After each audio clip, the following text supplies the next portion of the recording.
Okay, so we continue on with Kaz's car. We're going to be doing the rears. The rears are very simple in this case, and for the most part, a lot of the rears, unless it's a twist beam, which is really common on a lot of the wagons and stuff like that, old track versions of the Golfs, this is pretty straightforward. So it has a lower control arm like this. It's a cup. The bag will go in there.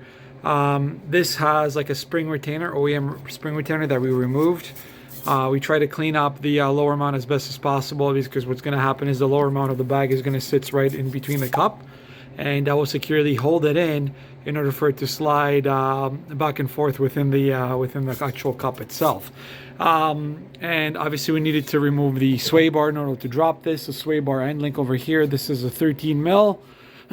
These are both 18 mils right here, and that'll allow you to drop this and remove the shocks, which are here. Now, on the the passenger side, it's a little bit tricky on these Golfs.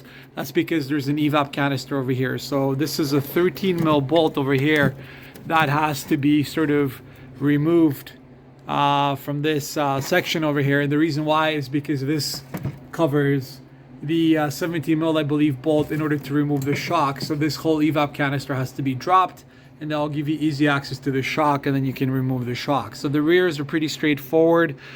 Similar situation as on our Mark 7 GTI, or my Mark 7 GTI video that I did, and that's pretty straightforward. The only difficulty obviously is you got to remove the inner well shield, but not fully, just about halfway like I did over here, in order to expose the evap. Once you have the evap, you can remove the evap out of the way, and then you can remove the shock. And then what's going to happen is we're going to remove the shocks, remove the factory upper mounts, and then mount our performance rear shocks for this vehicle chassis.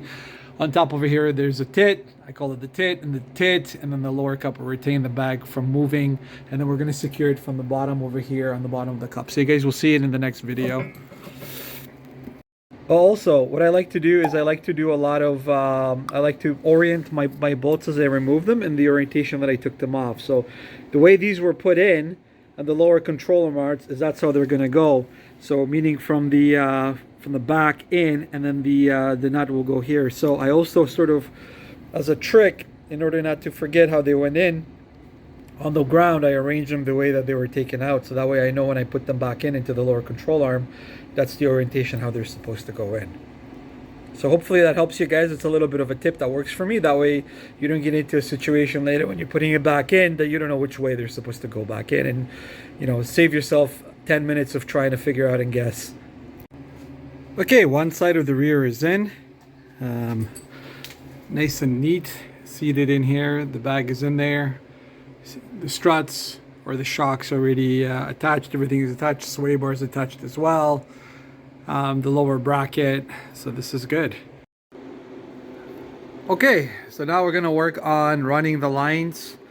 I'm gonna lower her down. I'm gonna remove the trunk covers in order to expose the two sides that I can run the lines from the trunk into the rest of the car, and we'll go from there. Stay tuned.